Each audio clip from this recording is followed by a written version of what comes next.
Solo levelling Ragnarok के chapter 48 से 52 तक आपको इसमें देखने को मिलेगा, तो देखते रहिए और नए हो तो सब्सक्राइब कर लीजिए। एपिसोड के शुरू में हमें ऊपर से दिखाया जाता है, उसी शहर दिखाया जाता है जहाँ पे संग सूहो ने एंट्री मारा था। उस जगह की हालत बहुत ज़्यादा ख़राब है। बहुत सारे मॉन्स्टर्स को देखते हैं, हमला कर रहे हैं, पर तभी एक मॉन्स्टर को सूहो आके एक खतरनाक किक मारता है।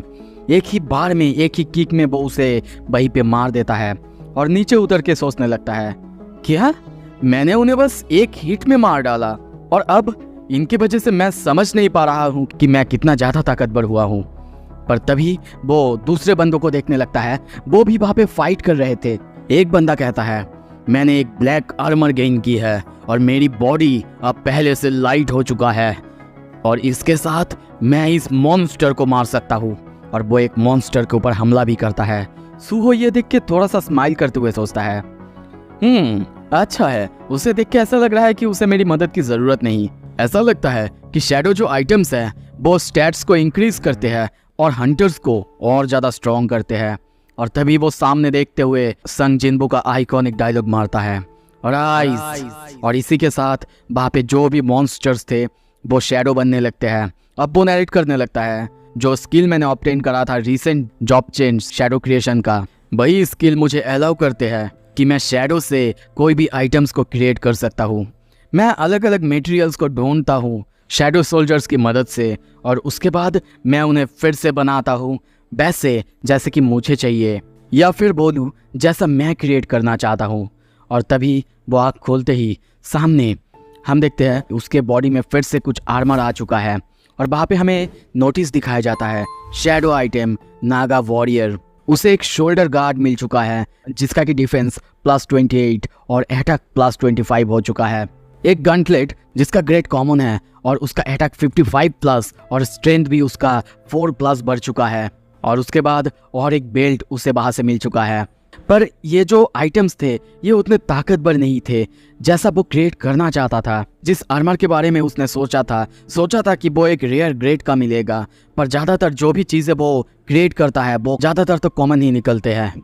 और तभी हमें उसकी स्टेटस विंडो को दिखाया जाता है, नेम संग सूहो, लेवल 42, उसका क्लास अब चेंज हो चुका है, इरेगुलर वाइट शैडो। उसका title the one who overcame adversity.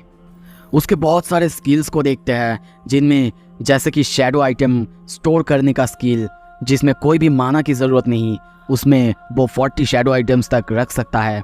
यहाँ तक कि उसके पास और एक skill shadow item contract level 1 exclusive skill, पर इसमें भी कोई भी माना की ज़रूरत नहीं है। इसकी मदद से जब वो अपने किसी भी शैडो आइटम को कोई भी यूनिक नेम देता है, वो धीरे धीरे एक ऐसे वेपन में तैयार होता है जो कि लेवल अप कर सकता है, जैसे कि लो से शुरू करके एक हीरो ग्रेड शैडो आइटम। इससे उसे समझ में आता है उसके पास जो भी शैडो आइटम्स होंगे उनको उसे अपग्रेड करना होगा हीरो में, इसी कॉन्ट्रैक्ट स्किल के द्वारा। पर इसका ये जो टाइटल चेंज हुआ है यानी संग सूहो का, उसका मतलब उसे समझ में नहीं आ रहा है। उसका ना कोई शैडो वाइट शैडो में बदला है या फिर कुछ भी। पर तभी जब वो ये सब कुछ सोच रहा था, उसके सामने कुछ मॉन्स्टर आ रहे हैं उसकी तरफ मारने के लिए उसे। पर तभी हम वहाँ पे देखते हैं भाई एपोस्टाइल यानी पाक डोजिन, वो एंट्री मारता है और वो एक मॉन्स्टर के ऊपर पैर रखता है।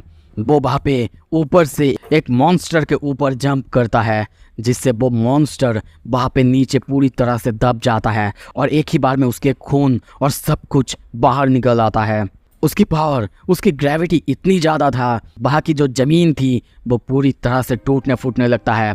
इस तरफ सूहो बहुत हैरान हो चुका है और वो उन्हीं टूटे फूटे ज़मीन के टुकड़े को पकड़ता है और वो मॉन्स्टर पीछे से ऊपर से उसके ऊपर हमला करने आते। पर तभी वो कहता है एम्प्लीफिकेशन, और ये करते ही जो छोटे छोटे टुकड़े को उसने पकड़ा था वो सारे एम्प्लीफाई होते हैं और एक साथ उनको लेके वो उन्हीं मॉन्स्टर के ऊपर फेंकता है और वहीं पे सब कोई तबाह हो जाते हैं, सारे मॉन्स्टर मर जाते हैं। और ये बहुत सारे लोग वहाँ पे देखते हैं, सूहो भी देखता है और सभी पूरी तरह से चौंके हुए हैं कि उसने वन गो में सारे मॉन्स्टर्स को वहाँ पे मार डाला। और वहीं पे सारे मॉन्स्टर्स को हम गिरे हुए देखते हैं। अब दोनों यानी सूहो और पाक डोजिन एक दूसरे को देखते हैं। पाक डोजिन स्माइल करता है और इस तरफ हमें दिखाया जाता है स्क्रीन पे सूहो और भैया पुस्टल यानी पाक डुजिन को। उसके अंकल उसे देखते हैं और देखते ही रो देते हैं। उन्हें बहुत ज़्यादा रिलीफ मिलता है कि इतने दिनों बाद सूहो उनके सामने है और वो ठीक है। यहाँ तक कि वहीं पे हम जीहो को बैठे हुए देखते हैं। तभी उसके पास कॉल आता है। दूसरी तरफ से सोईजोंग कहता है, आपने ब्रॉडकास्ट देखा सर? वही ब्लैक मास्क हंटर संग सूहो वो फाइनली अपीयर हो चुका है। दूसरी तरफ से हम और एक हंटर को देखते हैं। उसे भी ये खबर मिलता है और वो कहता है, हाँ मैं उसे जानता हूँ। इस तरफ वो जिनचुल वो उन सबको फोर्स यूज करने के लिए मना करता है। वो कहता है कि वो पाक डुजिन को खबर दे रहा है कि वो ये सब कुछ संभाल ले। पर यह सुन के दूसरा हंटर, आई एम सॉरी मुझे इसका नाम याद नहीं क्योंकि बहुत महीने बाद ये आ रहा है, आप लोग कमेंट में थोड़ा सा बता देना। वो कहता है, तो फिर आप बताइए सर, अगर उसे हमें कुछ करना ही नहीं और अगर वो कोई क्रिमिनल है ही नहीं तो वो अपना मुंह छुपा क्यों रहा था? मुझे पता है वो एक क्रिमिनल है जिसने कि स्टारडस्ट को यूज या फिर उससे कुछ करा था, यहाँ तक कि उसने ही ली मिनसियांग को मारा था। ये सुन के चोई कहता है, हाँ तुम्हारी बातें सुन के सही तो लग रहा है पर मुझे नहीं लगता कि संग सूहो एक बुरा इंसान है। हमें उसे पहले एसोसिएशन में लाना चाहिए, उसके बाद ही हमें कुछ करना चाहिए और इन्वेस्टिगेशन करने के बाद ही हमें कुछ करना होगा क्योंकि तुम सबको भी पता है वो प्रेसिडेंट इयो जिनहो उनके बहुत क्लोज है और वो हंटर एसोसिएशन के बहुत क्लोज है। ये सुन के वो बंदा कहता है, ठीक है तुम लोग जैसा कह रहे हो वैसे सही है पर आई होप कि तुम लोग एक सही डिसीजन ले रहे हो। दूसरी तरफ पाक डुजिन को देखते हैं, उसके पास भी अब कॉल आता है। वो कहता है, यस सर, हाँ बिल्कुल वो मेरे सामने ही है। ये सुन के सूहो को अजीब लगता है। उसे देखते हुए सोचता है वो एक नया इस रैंक हंटर है पाक डुजिन, पर वो मेरे तरफ देख के ऐसा स्माइल क्यों कर रहा है? पर पाक डुजिन कहता है, यस सर हंटर संग सूहो, हाँ सही कहा आपने, ठीक है सर। वो स्माइल कर रहा है और ये देख के सूहो को थोड़ा सा अजीब लगता है और फोन कटने के बाद अब वो आगे आते हुए कहता है, ग्रीम रिपर्स गिल्ड मास्टर ने मुझे बताया कि तुम्हें मेरे साथ हंटर एसोसिएशन आना है। सूहो कहता है, क्या ग्रीम रिपर गिल्ड? पर मुझे यहाँ पे कोई स्काउट तो नहीं करा जा रहा है ना? वो कहता है, हाँ तुम्हें बुलाया गया है, तुम करंटली वांटेड लिस्ट में हो क्योंकि तुमने वाइस गिल्ड मास्टर ली मिनसियांग को मारा है और स्टारडस्ट डिस्ट्रीब्यूशन के रिगार्डिंग भी तुम्हें अरेस्ट करा जाता है। वांटेड, ये सुनते ही सूहो बहुत हैरान होता है। इस तरफ पाक डुजिन अपना ऑरा रिलीज करता है और कहता है, आई थिंक तुम्हारे लिए सबसे अच्छा होगा कि बिना कुछ करे तुम मेरे साथ अपने इच्छा से अपने मर्जी से आओ। पर तभी वहाँ पे जो लोग थे यानी बाकी हंटर्स वो इसका थोड़ा सा प्रोटेस्ट करते हैं, कहते हैं, रुको ये क्या बात है, ये बंदा तो अच्छा है, इसने हमारी मदद की है ना? दूसरा बंदा भी कहता है, हाँ ये तो गलत है, इसने तो मदद की है। पर तभी सूहो कहता है, आई एम फाइन, तुम लोगों की मदद के लिए बहुत बहुत शुक्रिया, मैं खुद ही चला जाऊंगा। वैसे भी मैं एसोसिएशन जाने के बारे में सोच ही रहा था। और वो आगे जाने लगता है। पाक डुजिन उसे देखते हुए कहता है, ये हम दोनों के लिए अच्छा होगा। इस तरह बाकी जो हंटर्स थे वो अपने अपने शैडो आर्मर और सब कुछ को देखने लगते हैं। वो लोग सोचने लगते हैं कि ये बंदा कितना अच्छा है। पर तभी सूहो कहता है, ओह याद आया, मुझे मेरी शैडोज़ की ज़रूरत होगी। और तभी फिर से हमें उसकी स्टेटस विंडो को दिखाया जाता है जिसमें कि अब 40 में से 14 आइटम्स यानी 14 शैडो आइटम्स हैं और उसके सारे शैडोज़ अब उसके अंदर फिर से समा रहे थे। और वो कहता है, ये अच्छा हुआ कि मैं अपने शैडोज़ को अब अपने अंदर रख सकता हूँ। पाक डुजिन ये देखता है और कहता है, संग सूहो उसकी ऑरा अब डेफिनेटली एक डिफरेंट लेवल पे पहुँच चुका है। आखिर रिसेंटली उसके साथ क्या हुआ है कि वो अब इतना ताकतवर बन चुका है। मैंने जितना सोचा था इसके ऊपर जो मेरे स्टारडस्ट का काम होगा वो करेगा, पर अब लगता है स्टारडस्ट उसके ऊपर कुछ भी नहीं कर पाएगा। हमें ऐसे कोई स्टार फ्रेगमेंट को डेवलप करना होगा जो कि एक एस रैंक हंटर को बिलीवर में बदले। और अब वो दोनों आगे जाने लगते हैं। वो सोचता है शायद मुझे उसके क्लोज ही रहना चाहिए। पर तभी सबके मोबाइल में कुछ नोटिफिकेशन आते हैं। सभी जब खुल के देखते हैं ये एक डिजास्टर वार्निंग था।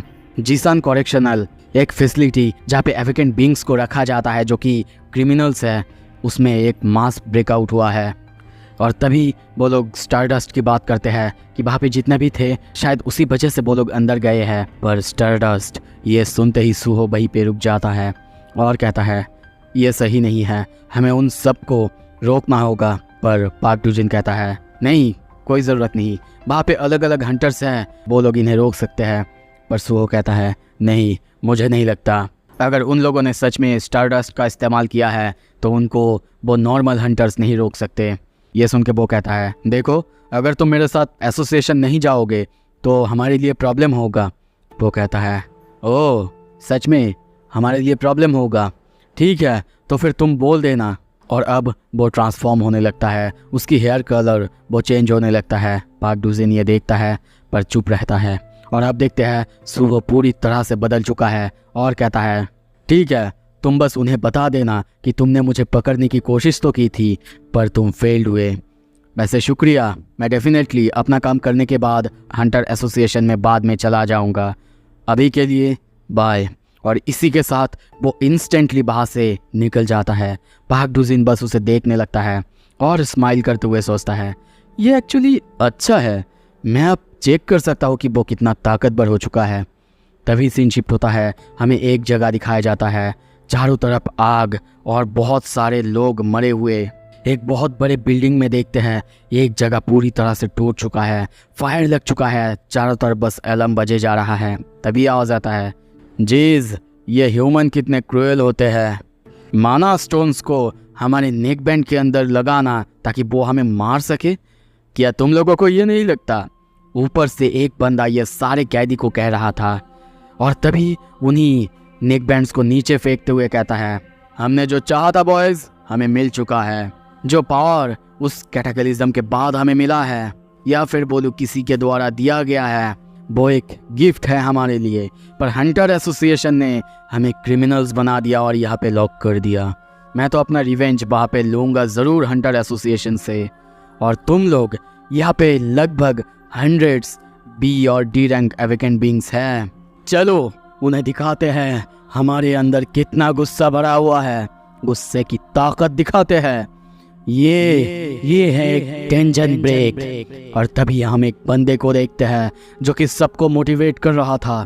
वो हंसने लगता है और ये और कोई नहीं होंग डोंगसुक है। चारों तरफ वार्न करा जा रहा है, बहुत ही लार्ज स्केल में एक ब्रेकआउट हुआ है जीसान कॉर्पोरेशन से। जो भी उसके आसपास कोई भी सिटीजन हो इंस्ट्रक्शन को फॉलो करे और अपने अपने घर से इवैक्यूएट कर ले। तभी हमें एक घर में दिखाया जाता है, घर पूरी तरह से खाली था पर वहाँ पे दरवाजे में तभी हम आग जलते हुए देखते हैं। उसमें से एक हाथ अंदर आता है और वो उस दरवाजे को खोलता है। उसी में हम कई सारे प्रिजनर्स को देखते हैं, वो अब घर के अंदर आ चुके हैं। एक बंदा कहता है, क्या बात है आसपास कोई है क्यों नहीं? दूसरा बंदा कहता है, शायद उन्होंने वार्निंग सुन ली है इसी वजह से। तभी वो लोग ड्रेस चेंज करने लगते हैं। फिर से वही बंदा कहता है, पर तुम्हें लगता है हम हंटर एसोसिएशन के खिलाफ लड़ सकते हैं? मैंने सुना है कि उनके पास कई सारे एस रैंक हंटर हैं और हम उनके खिलाफ कुछ भी नहीं कर सकते। पर दूसरा बंदा कहता है, क्या तुमने सुना नहीं प्लान के बारे में? हम बस सिटी को ऑक्यूपाई करेंगे और उसके बाद हॉस्टेजेस रखेंगे। फिर तुम बताओ वो एस रैंक हंटर्स वो हमारे साथ क्या ही कर पाएंगे अगर हम हॉस्टेज रखते हैं तो। और सिर्फ वही नहीं, हमारे पास ये भी है स्टार फ्रेगमेंट जो हमें डोंगसुक ने दिया था। तुम्हें क्या लगता है हंटर एसोसिएशन ने आखिर इसे इलीगल क्यों बना दिया था? वो लोग डरते हैं कि सब कोई ताकतवर ना बन जाए ताकि उनकी ऑथोरिटी और ज़्यादा कम ना हो। ये सुन के वही बंदा वो हंसने लगता है और कहता है, हाँ तुमने सही कहा। वैसे डोंगसुक ने जैसे कहा है कि हमारे साइड में एक एस रैंक हंटर भी है। पर तभी दूसरा बंदा आता है और कहता है, वहाँ पे देखो, वहाँ पे एक बहुत अच्छा अल्कोहल है। वो लोग कहते हैं, नहीं हमारे पास ये समय नहीं है अब अल्कोहल पीने की, हमें जल्दी से जल्दी जाना होगा यहाँ से। पर वो कहता है, अरे ये 30 साल पुराना मैकलन है, तुम्हें पता तो है ना ये कितना महंगा होते हैं, लगभग 30,000 एक के लिए कॉस्ट होते हैं, हम इसे ऐसे ही यहाँ पे नहीं छोड़ सकते। वो लोग ये बातें करने लगते हैं। पर तभी हम वहीं पे एक बच्चे को देखते हैं जो कि बहुत ज़्यादा डरा हुआ है। वो किसी को SMS कर रहा था, वो डरा हुआ है। तभी दरवाज़ा खुलता है, उसके हाथ में वही बोतल था और वो कहता है, क्या तुम हमारे साथ पीना पसंद करोगे बच्चे? इस तरफ सीन शिफ्ट होता है, हम होंग डोंगसुक को देखते हैं। पूरा शहर जल रहा था और वो वही देखता है। चारों तरफ अलग अलग हंटर्स को हम उन क्रिमिनल्स को पकड़ते हुए देखते हैं और वो क्रिमिनल्स बेदर्दी से सबको मारे जा रहा है। और ये देख के वो कहता है, वाह क्या नज़ारा है मेरे सामने। हांग डोंगसुक, एक सी रैंक का फजिटिव, वो हंसने लगता है और कहता है, मेरा कहना सबके लिए पत्थरों की लकीर जैसा है। सबको इतना ज़्यादा मोटिवेशन मिला कि ये लोग यहाँ पे तबाही मचाने आ गए। मेरे बातें, यही तो है मेरा पावर। तभी पीछे से आवाज़ आता है, हमारे पास समय नहीं है, चलो जल्दी से चलो। तभी वो पीछे देखता है और कहता है, तुम बस मेरे भाई के भेजे हुए एक सबऑर्डिनेट हो, तो मुझसे ऐसे बातें मत करो। वो बंदा कहता है, मैं तुम्हारे भाई को सर्व नहीं करता, मैंने बस उससे एक रिक्वेस्ट ली है और कुछ नहीं। रिक्वेस्ट कि तुम्हें यहाँ से स्मगल करके ओवरसीज वहाँ पे ले जाओ। और तभी हम कैंग तासिक को देखते हैं, एक बी रैंक अवेकेंड। पर ये सुनते ही हांग डोंगसुक को बहुत ज़्यादा गुस्सा आ जाता है। वो कहता है, तुमने कहा तुम एक बी रैंक हो, है ना? क्या तुम भी मुझे नीची नज़रों से देख रहे हो क्योंकि मैं तुमसे लोअर रैंक का हूँ? हाँ? और ये सुन के कैंग तासिक सोचने लगता है, हाउ डेयर ही, मेरे सामने ऐसे स्ट्रॉन्ग बनने की कोशिश क्यों कर रहा है? वो एक कावर्ड है जो कि खुद स्टार फ्रेगमेंट को लेने से डरता है, उसके साइड इफेक्ट से डरता है। क्या मुझे उसे मारना चाहिए? पर तभी उसे याद आता है उसके भाई की रिक्वेस्ट। उसने कहा था उसे ले आने के लिए। अगर वो कुछ गड़बड़ करेगा तो उसे पता है उसके बदले उसके साथ क्या होगा। और इस तरफ तभी हांग डोंगसुक कहता है, जवाब दे मुझे, जवाब दे तू। कैंग तासिक अब ये सुन के थोड़ा सा शांत होता है और सोचता है, नहीं, मैं एक एस रैंक को मेरा दुश्मन नहीं बना सकता।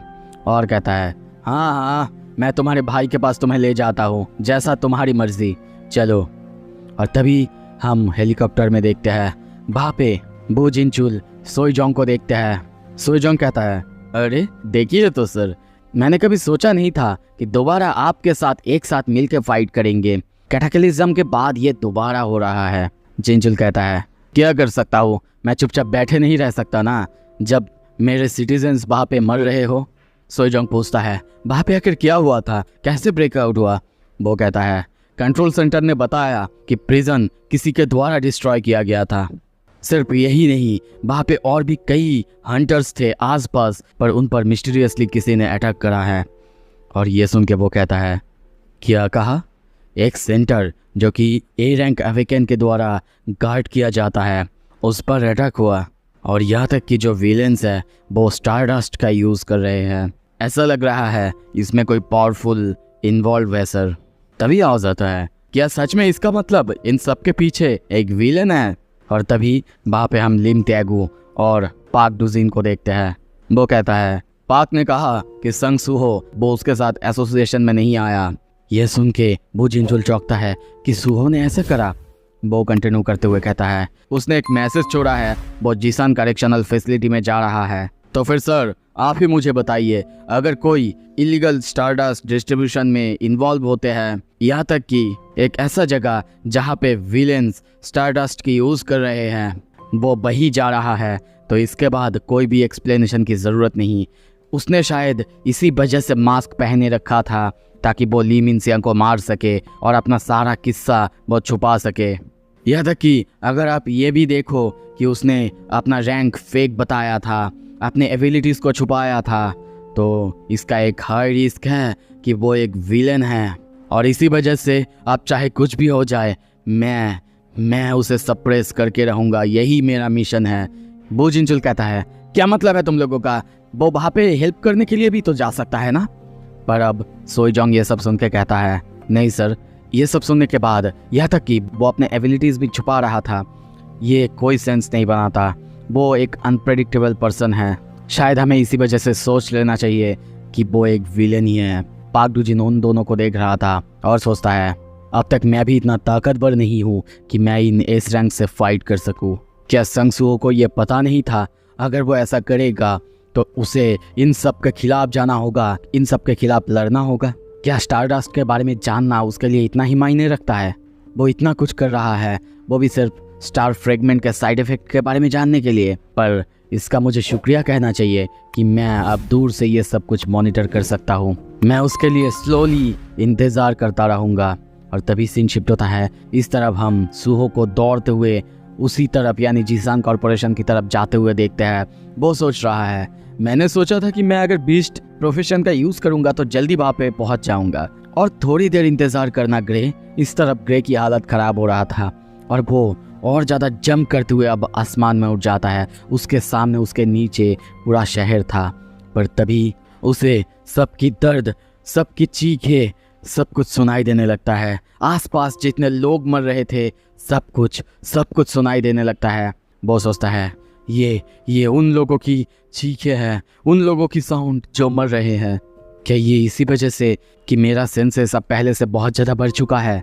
क्या मेरे बॉन्ड स्किल की वजह से मैं ये सब कुछ सुन पा रहा हूँ? मैं जितना देर इंतज़ार करूँगा उतना ही डैमेज मुझे होगा। मैं अब हेजिटेट नहीं कर सकता। और तभी फाइनली वो नीचे उतरता है। ग्रे उससे अलग होता है और वो सामने जब देखता है उसके सामने हम कई कैदी को देखते हैं। एक बंदा कहता है व्हाट द हेल, एक डॉग और एक पर्सन अभी अभी आसमान से गिरा। सो कहता है तुमने बहुत अच्छा काम किया ग्रे, यहाँ से सब कुछ मैं संभालता हूँ। तभी उन्हीं में से एक बंदा हंसते हुए कहता है क्या बात है, तुम एक हंटर हो राइट? दूसरा बंदा कहता है तुम यहाँ पे आए हो हमारे सामने, मतलब अभी मर। पर वो और कुछ कहता उससे पहले उसके साइड के बंदे को सूहो एक ही बार में इंस्टेंटली मार देता है। वो बंदा डरते हुए पीछे देखता है, उसका बॉडी कांपने लगता है। उसे कुछ भी समझ नहीं आया। पर तभी सूहो कहता है अगर तुम लोगों ने प्रिजन को स्केप करा तो तुम्हें बस भागना चाहिए। तुम लोग आखिर लोगों को मार क्यों रहे हो?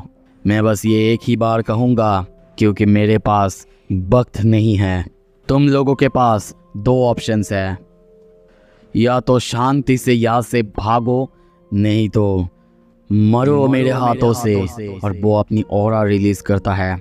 एपिसोड के शुरू में हमें एक बहुत सुंदर सा लेक दिखाया जाता है। उसी में हम बच्चे सूहो को बैठे हुए देखते हैं। वो किसी को फिशिंग करते हुए देख रहा था और कहता है ओ ग्रैंडपा, आपके बॉडी पे इतने सारे चोट के निशान क्यों है? वो बंदा कहता है ओह, तुम्हारा मतलब ये सारे निशान? इन्हें तुम निशान नहीं बैजेस बोलो।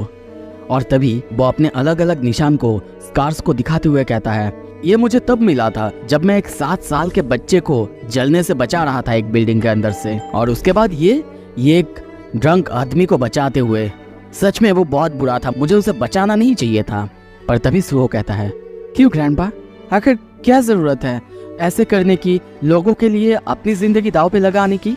ये सुन के वो कहता है ऐसा नहीं है बेटा, ऐसा नहीं कि मैं नहीं डरता इन सारे दाग और इन सारे खतरों से या फिर हर्ट होने से, पर क्या करूं, मेरी बॉडी वो अपने आप हर समय एक्ट करती है जब भी किसी को मुसीबत में देखती है। और तभी हमें प्रेजेंट के सीन दिखाया जाता है।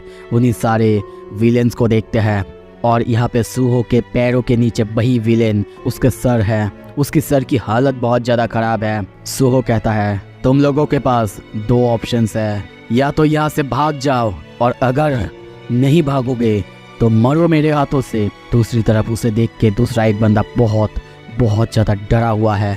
वो उसकी किक के बारे में कहता है कि वो कितना ज़्यादा फास्ट था। और दूसरा बंदा यह सुन के कहता है क्या वो कोई हाई रैंक का हंटर है?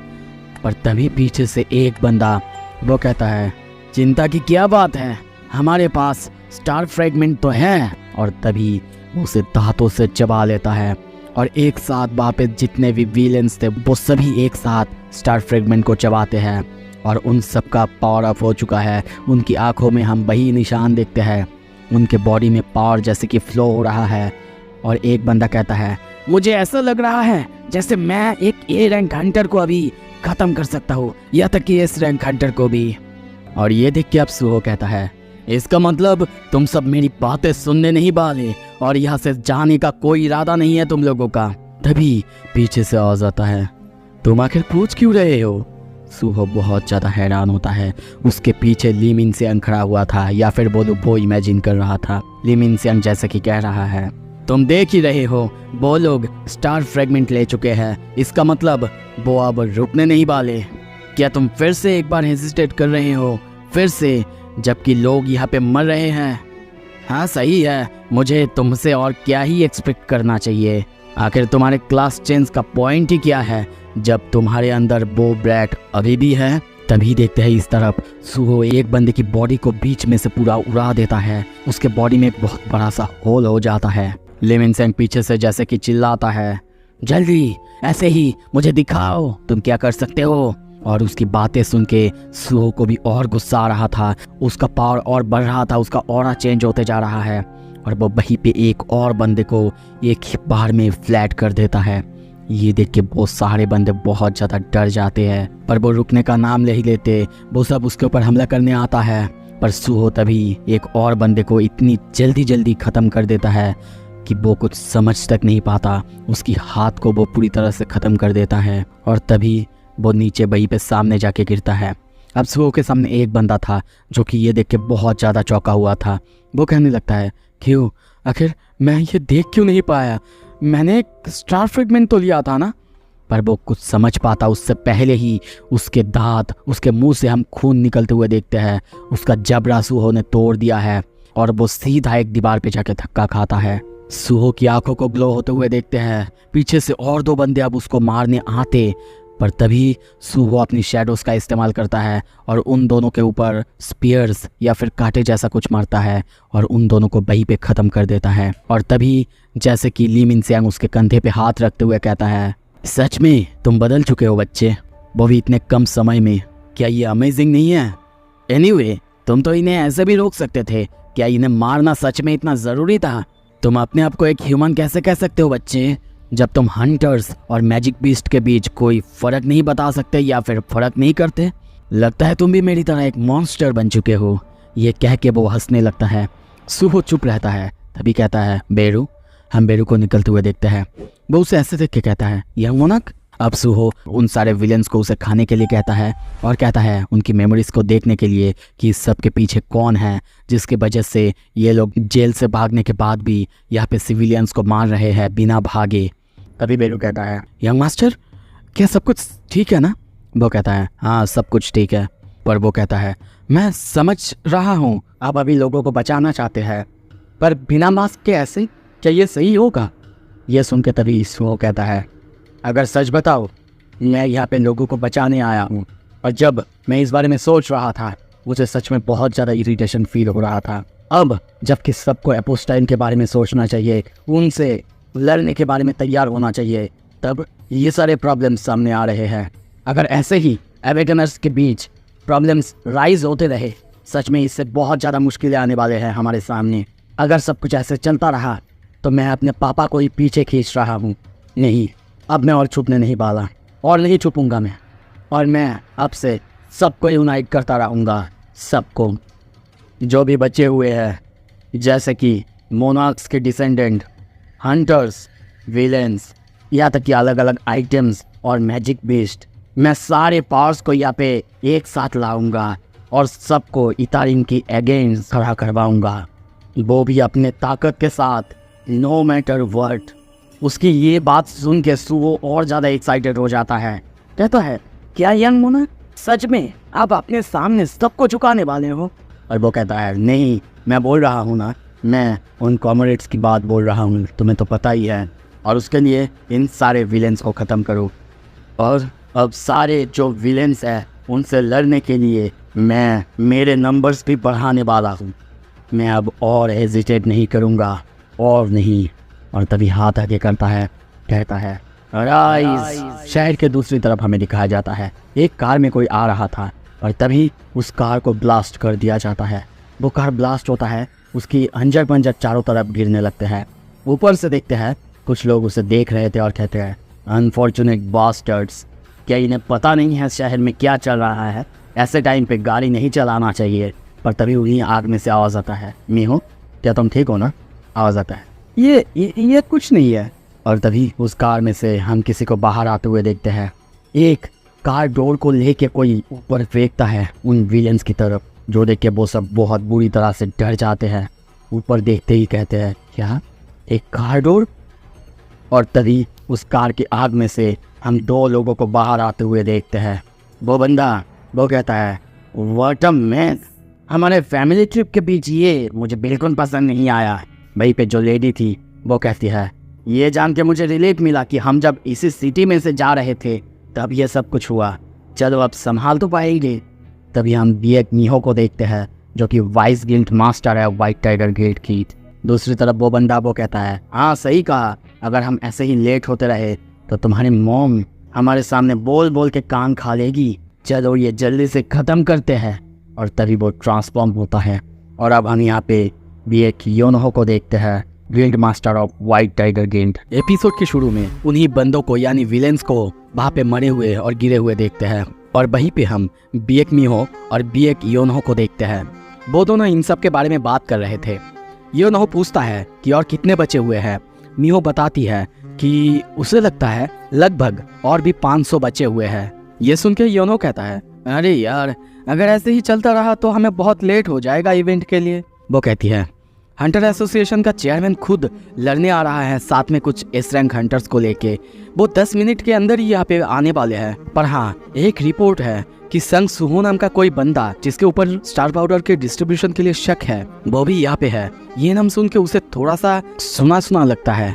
और अब ये सब सुन के योनहो लड़ने के लिए तैयार होता है। मिहो कहती है, ये देख के मुझे आपकी उस वक्त की याद आ रही है जब आप फायर फाइटर हुआ करते थे। पर तभी योनहो ऊपर देखता है। बिल्डिंग के ऊपर कुछ शैडो जैसा कुछ था और वहीं पे हम कुछ शैडो सोल्जर्स को देखते हैं। ये देख के वो कहता है, मिहो, क्या कोई डेंजन ब्रेक के बारे में खबर आई है तुम्हारे पास? वो कहती है, क्या? नहीं, ऐसा कुछ तो मैंने नहीं सुना। और ये सुन के वो उन्हीं शैडोज की तरफ देखते हुए कहता है, तो फिर मुझे ये बता सकती हो, ये जो क्रीचर्स है जो कि ह्यूमंस की तरह दिख रहा है, ये आखिर क्या चीज़ है? तभी सीन शिफ्ट होता है। दूसरी तरफ हम एक लड़की को डरते हुए देखते हैं। वो रोए जा रही थी।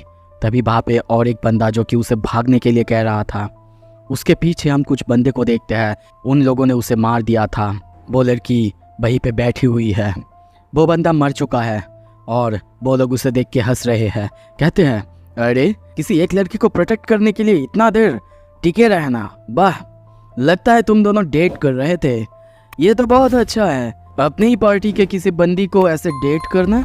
वो लड़की रोते रोते उस बंदे को बुलाने लगती है, पर वो बंदा तभी उसे मारता।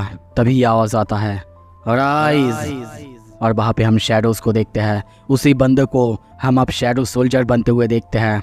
दूसरी तरफ इस विलेन को यानी इस बंदे को कुछ भी पता नहीं चला था। उसका तलवार लगभग उस लड़की को लगने ही वाला था। तभी वो कहती है, यंगोहन, ये तुम्हें क्या हुआ है? उस बंदे को वो डरते हुए देखती है, शॉक होते हुए देखती है।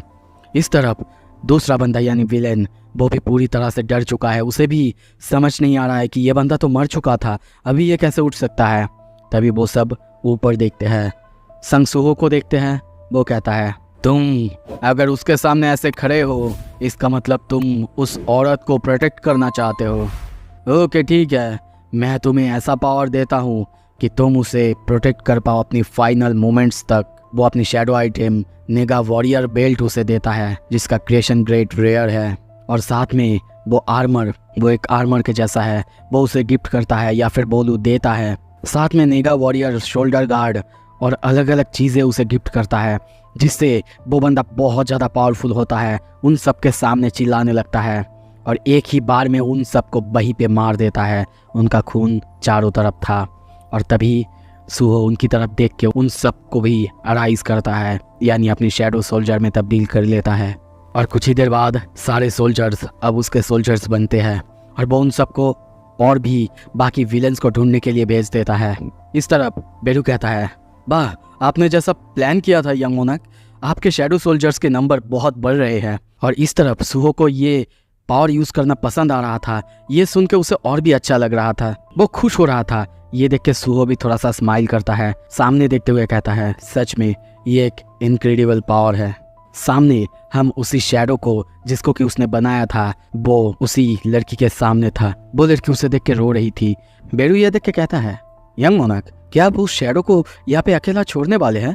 वो कहता है, हाँ, वैसे भी ये एक दिन के अंदर अपने आप डिसअपीयर होने वाले हैं, तो इन्हें प्रॉपर फेयरवेल क्यों ना करने दे। पर तभी उसे कुछ महसूस होता है, उसके कई सारे शैडोज को एक साथ मार दिया जा रहा है। तभी सीन शिफ्ट होता है।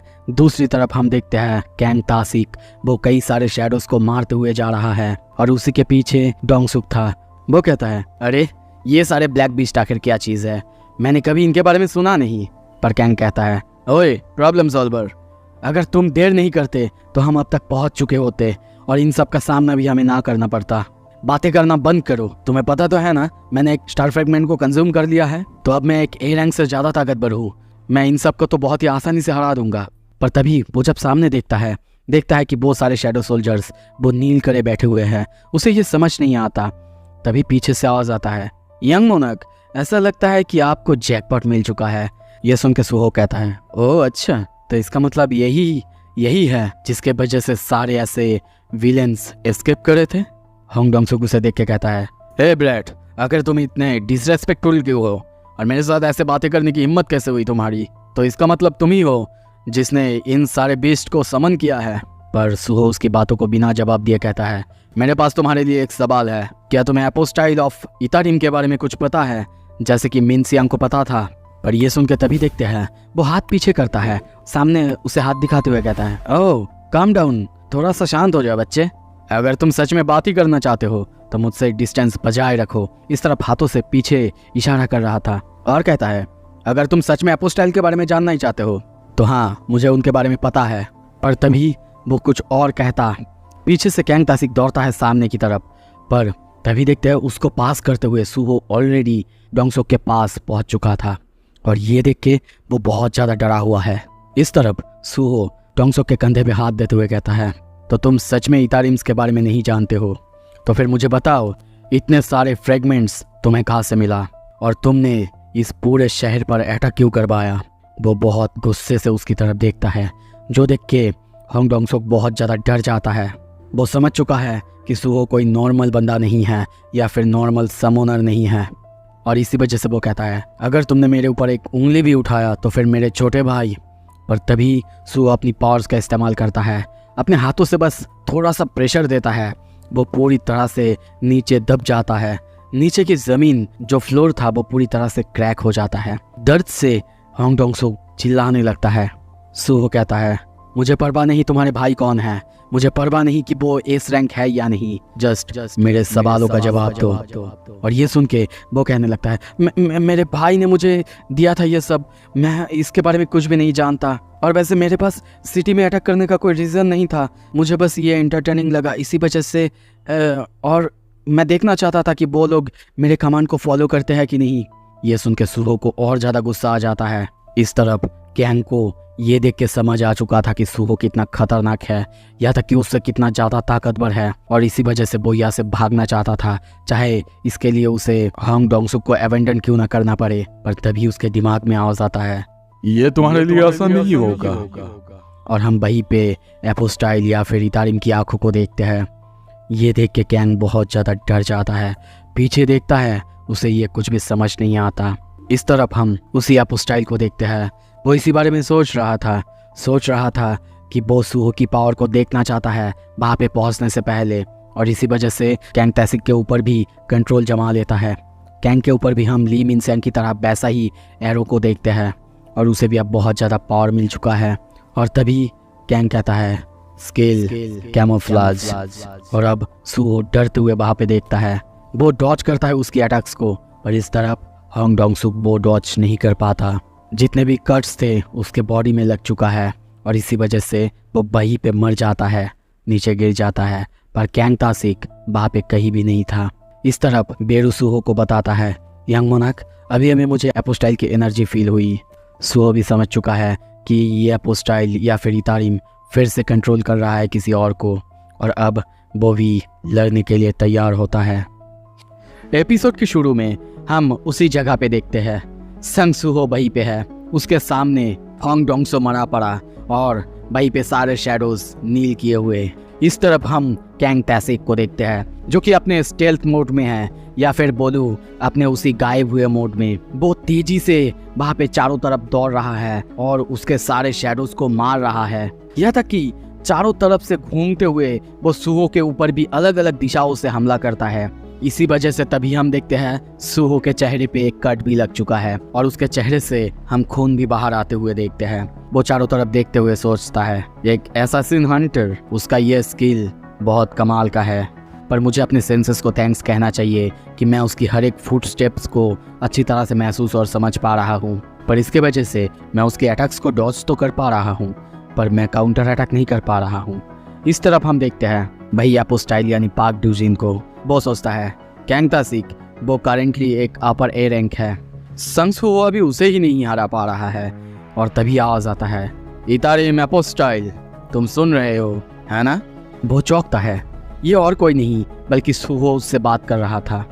वो कहता है, मैं तुमसे बात करना चाहता हूँ, अगर सच में तुमसे बात करने का कोई चांस है तो। मैं अब तक बहुत से अलग अलग चीजें कर रहा था, पर अब तक किसी ने भी मुझे नोटिस नहीं करा, सिर्फ एक चीज की वजह से, रिस्क था। अगर तुमको मेरे बारे में पता चल जाता, पर ऐसे ही बहुत समय गुजरते गए। मैंने इस बारे में बहुत सोचा, तुम्हारे जैसे एक इन्वेडर जो कि अलग सा ही कोई यूनिवर्स से यहाँ पे आया है, वो ऐसे किसी के पीछे क्यों छुपेगा और लोगों का ब्रेन वॉश क्यों करवाएगा स्टारडस्ट से? क्या इसका मतलब तुम भी अपने आप को एक्सपोज कराने से डरते हो, या फिर बोलूं अभी कराना नहीं चाहते? पर फिर ली मिनसियांग का इंसिडेंट आया जिसमें तुमने अपने आप को रिवील करा।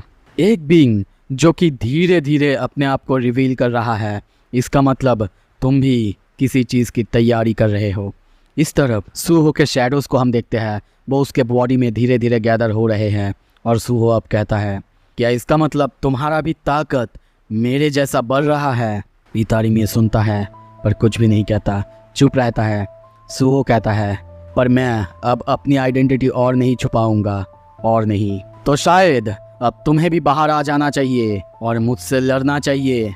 इस तरफ तभी हम कैंग तासिक को देखते हैं, वो अब रिवील हो चुका है और तभी वो डरता है सामने देखते हुए, क्योंकि सुहो बहुत तेजी से उसके पास आ चुका था, उसके सामने ही था और सीधा वो उसके अलग अलग बॉडी के हिस्से में मारता है और शायद इसी के वजह से वो वहीं पे मर जाता है।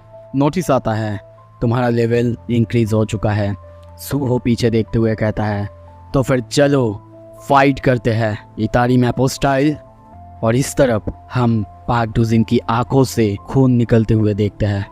ये देख के दूसरा हंटर कहता है, क्या हुआ पाक डूजिन? वो अपनी खून छुपाते हुए कहता है, नहीं कुछ भी नहीं। पर तभी वो हंसने लगता है और सोचता है, संग सुहो मज़ा आएगा। तभी सीन शिफ्ट होता है, सुहो अपने सामने देखते हुए कहता है, अराइज। वो दोनों अराइज होते हैं, उसके शैडोज़ में तब्दील होते हैं। वो कहता है, तुम दोनों ने काफ़ी पाप किए हैं, तुम्हारी वजह से यहाँ पे बहुत से मौतें हुई है, तो फिर अब भुगतो तुम लोग। अब से तुम लोग मेरे साथ लड़ोगे, मेरे लिए लड़ोगे। Shadow creation. और उसके ये कहते ही उसके शैडो क्रिएशन चालू होता है। होंग डोंगसो और कैंग तासिक को हम बदलते हुए देखते हैं, उनके शैडोज़ को बदलते हुए देखते हैं। सुहो आँख बंद कर चुका है, वो सोच रहा है ये आखिर उसके सामने क्या तैयार हो रहा है। शैडोज़ अपने आप को ही तैयार कर रहे हैं और तभी जब वो सामने देखता है, एक बहुत ही खूबसूरत सा आर्मर उसके सामने था। ये सिर्फ खूबसूरत नहीं बल्कि एक रेयर ग्रेड का आर्मर था जिसका ताकत बहुत बहुत ज़्यादा था, और उसी के साथ और एक आया था, एक हीरो ग्रेड का रिंग। अब यहाँ पे हमें नोटिस दिखाया जाता है, वो इस आइटम का नाम रख सकता है। वहाँ पे नोटिस आता है, क्या तुम इसका नाम रखना चाहोगे? एक्सेप्ट करो या फिर डिक्लाइन। ये देख के सुहो चौंकता है, क्या एक आइटम का नाम रखना है? और ये वेपन ये लेवल अप कर सकता है। पर तभी उसे कुछ याद आता है, रिंग ऑफ द मर्डरर, जो कि लॉक था, और इसी वजह से वो इसका नाम रखता है कीरा। सो यहाँ पे मुझे लगता है कि इसका रेफरेंस डेथ नोट है। आपको क्या लगता है? क्योंकि कीरा ने भी बहुत से लोगों की जान ली है। और अब एक के बाद एक नोटिस आने लगता है, जब तुम किसी शैडो आइटम का नाम रखोगे वो ग्रो हो सकता है, और अब अगर उसे किसी एक बंदे ने एक बार पहन लिया उसके बाद उसे कोई भी नहीं पहन सकता। और अब हम नोटिस में देखते हैं शैडो आइटम कीरा लेवल 1 क्रिएशन ग्रेड हीरो, और उसी रिंग को हम उसके अंगूठे में देखते हैं। और ये रिंग अपने हाथ में देख के वो बहुत खुश हो रहा था, एक ऐसे वेपन जिसका कि लेवल बढ़ सकता है। वो ये भी कहता है कि अगर वो ऐसे ही और हीरो ग्रेड आइटम्स को अपने साथ लाएगा, ऑब्टेन कर पाएगा, तो फिर वो और ताकतवर हो सकता है, और इसी एबिलिटीज़ के साथ वो जल्द ही अपने पापा के लेवल तक पहुंच सकता है या फिर पापा तक पहुंच सकता है। तभी ऊपर दिखाया जाता है, वो ऊपर देखता है, एक बहुत तेज रोशनी को हम नीचे उतरते हुए देखते हैं, और तभी हम देखते हैं बहुत से शैडोज़ को कोई बहुत तेज़ी से मारते हुए ख़त्म करते हुए जा रहा है। सुहो बहुत हैरान होता है। बेरू कहता है, यंग मोनार्क क्या बात है?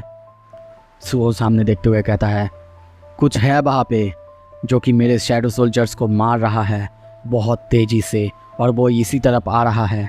और तभी उस बिल्डिंग को तोड़ते हुए कोई सीधा उनकी तरफ आने लगता है। वो दोनों बहुत हैरान होते हैं और तभी वहाँ पे एंट्री होता है बीए कियनो के उसके ट्रांसफॉर्म हुए फॉर्म में। वो कहता है, मैंने वहाँ पे एक ब्लैक पिलर देखा तो मैं जल्दी आ गया यहाँ पे उसके पीछे पीछे। एक हंटर, तुम आखिर क्या चीज़ हो? सुहो इसे देख के पहचान नहीं पाता, सोचता है क्या एक टॉकिंग मॉन्स्टर, ये मॉन्स्टर आखिर यहाँ पे कैसे आ सकता है? पर तभी बीए कियनो कहता है, ओह माफ़ करना, मैं कोई मॉन्स्टर नहीं, मैं बीए कियनो हूँ, guild master of white tiger guild हो। तो मुझे बताओ तुम आखिर क्या चीज़ हो? सुहो कहता है, मैं भी एक हंटर हूँ जो कि यहाँ पे लोगों को बचाने आया है। ये सुन के वो उसका नाम जानना चाहता है। सुहो कहता है, मेरा नाम है संग सुहो। हाँ मुझे पता है, मुझे वांटेड कहा गया है, हंटर एसोसिएशन ने मुझे वांटेड करार दिया है, पर मैं इनोसेंट हूँ। ये सुन के वो पागलों की तरह हंसने लगता है, उसे पकड़ के कहता है, तो तुम वही बंदे हो? तुम्हें पता है तुम बहुत बोल्ड हो जो ये एडमिट कर रहा है कि वो वांटेड है, पर अगर तुम सच में इतना ही इनोसेंट हो तो मुझे बताओ तुम ये कैसे प्रूव करोगे? वो नाखून उसकी तरफ आगे करता है, पर सुहो नाखून को पकड़ते हुए कहता है, क्या हम इस सब के बारे में बाद में बात कर सकते हैं? हमारे पास समय नहीं है और मैन पावर की भी शॉर्टेज है। मुझे बहुत अच्छा लगा कि एक एस रैंक हंटर यहाँ पे आया है, तो चलो हम जितने देर करेंगे उतना ही लोग मरेंगे, तो चलो जल्दी करते हैं और लोगों को बचाते हैं। पर ये सुन के वो कहता है, क्या तुम्हें अपने करंट पोजीशन पता भी है बच्चे? पर वो कहता है, हाँ फिर भी लोगों को बचाना वो सबसे पहले आता है। ये सुनते ही वो चौंकता है, उसे याद आता है किसी ने उससे यही बात कहा था बहुत पहले, और वो बंदा और कोई नहीं बल्कि संग इल्हान था, यानी सुहो का ग्रैंडफा। वो कहता है, एक सेकेंड, ये नाम ये बहुत फेमिलियर लग रहा है। संग सुहो, तुम तो वही हो ना जिसके बारे में कैप्टन हमेशा बातें किया करते थे? तुम हो कैप्टन संग इल्हान की ग्रैंडसन। वो बहुत खुश होता है। शाम के वक्त उसी शहर को दिखाया जाता है। वहीं पे दो सोल्जर्स को इस शहर के बारे में हम बात करते हुए देखते हैं। वो लोग बात कर रहे हैं अवेकनर्स के बारे में कि वो लोग कितने ताकतवर होते हैं, या फिर विलेंस जो अवेकन हो चुके हैं।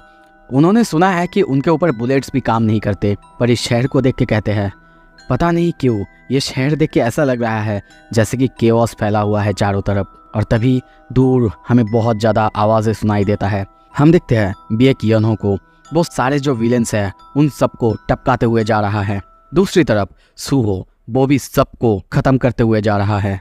तभी बीए कियनो कहता है, तुम्हें देख के तो नहीं लगता बच्चे, पर एक समनर होने के बाद भी तुम काफी ताकतवर हो, जैसा मैंने संग इल्हान के ग्रैंडसन से एक्सपेक्ट करा था। ये सुन के सुहो भी उसकी तारीफ करता है, पर तभी वो कहता है, अरे तुम मुझे अंकल कह सकते हो। सुहो कहने की कोशिश करता है, अगर हम लोग ऐसे ही सबको खत्म करते रहेंगे तो फिर वो लोग छुप जाएंगे ना। ये सुन के वो हंसता है और कहता है, लगता है बच्चे तुम नए हो, अगर हम ऐसे करते रहेंगे तो वो लोग डर जाएंगे और हम जिन लोगों को बचाना चाहते हैं वो लोग भी बच जाएंगे। और ये कहते हुए वो अपनी पावर अप करता है और फिर से वो कहता है, जितना हम अपने पावर्स को दिखाएंगे विलेंस उतने ही डरेंगे और बाकी लोग भी उतना ही सेफ रहेगा। सुहो ये सुन के सोचता है, डेफिनेटली मैंने इस बारे में इस तरह से कभी नहीं सोचा। और तभी वो सुहो के कोई गर्लफ्रेंड है कि नहीं इस बारे में पूछता है। सुहो ना कहता है। ये सुन के वो अपनी बेटी के बारे में कहता है कि वो भी सिंगल है। ये सुन के सुहो चिल्लाता है, कहता है, क्या कहा आपने? और तभी दूसरे तरफ हम एक हेलीकॉप्टर को इस तरफ आते हुए देखते हैं। वो जिनचुल फोन पे बातें कर रहा था नीचे देखते हुए। कहता है, हंटर बीएक मिहो, क्या यह कंफर्म हो चुका है? हम बीएक मिहो को देखते हैं। वो कहता है, तुमने बहुत अच्छा काम किया, तुमने सारे हंटर्स को इवैक्यूएट करा और उसके बाद देखो तो तुमने सारे सिटीजन्स को भी बचा लिया। वैसे तुम्हारे सामने ब्लैक फिगर्स जो दिख रहे हैं, ये क्या है? क्या ये कोई मैजिक बीस्ट है? बीएक मिहो को भी इस बारे में कुछ भी पता नहीं था, पर यह सुनते ही लिम तियागो वो कहता है, अगर उसे भी नहीं पता तो मैं इन सबको एलिमिनेट करता हूँ। वो जिनचुल कुछ कहता उससे पहले ही वो जंप कर देता है। वो जिनचुल उसे रोकने की कोशिश भी करता है, पर वो रुकता ही नहीं और सीधा उन सबको मारने के लिए अपने हथियार तैयार करता है। और देखते हैं एक एक करके सारे जो शैडो बीस्ट थे उन सबको वो अपने निशाने पे लाता है और एक ही बार में अपना अटैक करता है। सारे तीर जो भी थे वो सब एक एक शैडो मॉन्स्टर को, एक एक शैडो बीस्ट को जाके हमला कर रहे थे, जिसके वजह से सारे शैडो बीस्ट गायब होते जा रहा था। सुहो ये देख के चौंकता है, कहता है क्या ये? पर बिएकियनो वो हंसता है और कहता है अरे चिंता मत करो, वो हमारे साइड में ही है। सारे इस रैंक हंटर्स यहाँ पे आ रहे हैं मदद करने के लिए। सुहो ये सुन के खुश होता, पर तभी वो चौंकता है। लिम त्यागू उसे देखते ही गुस्से में कहता है ढूंढ लिया तुम्हें संग सुहो। और उसे तभी ली मिनसेन की बात याद आता है और वो चिल्लाते हुए कहता है अगर तुम ना होते तो स्टार पाउडर कभी डिस्ट्रीब्यूट ना होता। और ली मिनसेन और तभी वो हमला कर देता है। एक तीर सीधा संग सुहो की तरफ आ रहा था। वो कुछ करता उससे पहले ही हम देखते हैं बिएकियनो उसे रोक देता है। ये देख के जब लिम त्यागू नीचे उतरता है, इसका एक्सप्लेनेशन मांगता है कि वो एक क्रिमिनल का साइड क्यों ले रहा है। बिएक समझाने की कोशिश तो करता है, पर लिम त्यागू समझ ही नहीं रहा था। बिएक फिर से कहता है देखो इसे विलेन कहना बार बार, वो भी बिना किसी कारण के, ये तो ठीक नहीं है ना। मुझे पता है तुम कंफ्यूज हो चुके हो ली मिनसेन की वजह से। पर तभी लिम उसके ऊपर हमला करता है और कहता है सुहो बताओ तुम्हारा रिलेशन आखिर इसके साथ क्या है। अब यह सुन के बिएक को भी गुस्सा आ जाता है और वो सीधा अपनी पावर अप करता है और कहता है लगता है बातें तुम्हारे दिमाग में घुस ही नहीं रहा है। ठीक है, सबसे पहले मैं तुम्हें शांत करता हूँ। और अब दोनों अपनी पावर अप करने लगते हैं। उनके पावर की वजह से चारों तरफ शॉक वेव दौड़ रहा था। सुहो बहुत मुश्किल से अपने आप को संभाल रहा था और वो सोच रहा था अगर ये दोनों यहाँ पे ऐसे लड़े तो ये जगह। पर तभी उनके चारों तरफ हम फायर अप होते हुए देखते हैं। आवाज़ आता है सब कोई अपने दिमाग को ठंडा रखो। और तभी पीछे हम सोईजोंग को देखते हैं। सुहो इस तरफ एक साथ सारे इस रैंक्स को देख के बहुत हैरान है और साथ में चेयरमैन बू जिनचुल भी आए हैं। अब बिएक कहता है लगता है अब इन सबको समझाना थोड़ा सा आसान होगा। पर तभी खुद बिएक मिहो वो कहती है क्यों पापा क्यों? अब जब नॉर्मल थे तब अगर आपके बॉस के ग्रैंडसन भी है ये, तो इसका मतलब ये तो नहीं कि ये विलेन नहीं है। यह तक कि सोईजोंग वो भी उसकी बातों पे हामी भरता है, कहता है कि इसने हमें धोखा दिया है, उसने हमारी बातें नहीं सुनी और सीधा यहाँ पे आया। इसका मतलब पर उनकी बातें बिना सुने तभी लिम त्यागू कहता है लगता है सभी की ओपिनियन बिल्कुल मेरे से मिल चुका है। तो बताओ बिएक क्या तुम अपने पर्सनल फीलिंग्स की वजह से किसी क्रिमिनल को ऐसे बचाओगे? पीछे हट जाओ बिएक, नहीं तो मैं तुम्हें पूरी तरह से बर्बाद कर दूंगा। पर यह सब सुन के अब बिएक थोड़ा सा शांत होता है, पर फिर भी मुझे लगता है कि बात करने में ही भलाई है। तभी पीछे से भी आवाज़ आता है हाँ बिल्कुल, मुझे भी ऐसा ही लगता है कि बात कर लेनी चाहिए। ये सुन के सभी चौंकते हैं क्योंकि ये और किसी ने नहीं, खुद चेयरमैन बू जिनचुल ने कहा है। वो कहता है तो बताओ सुहो क्या तुम अपने आप को प्रूव कर सकते हो हंटर संग सुहो? सुहो चौंकता है। बू जिनचुल पीछे देख के स्माइल करता है। तो ये एपिसोड इसी के साथ यहाँ पे ख़त्म होता है। आई होप कि इस वीडियो में भी स्ट्राइक ना आए, अगर ना आए तो अच्छा है, अगर आए तो मैं कुछ भी नहीं कर सकता। तो चलिए अगले वीडियो के लिए इंतज़ार करिए। Thank you so much, stay tuned.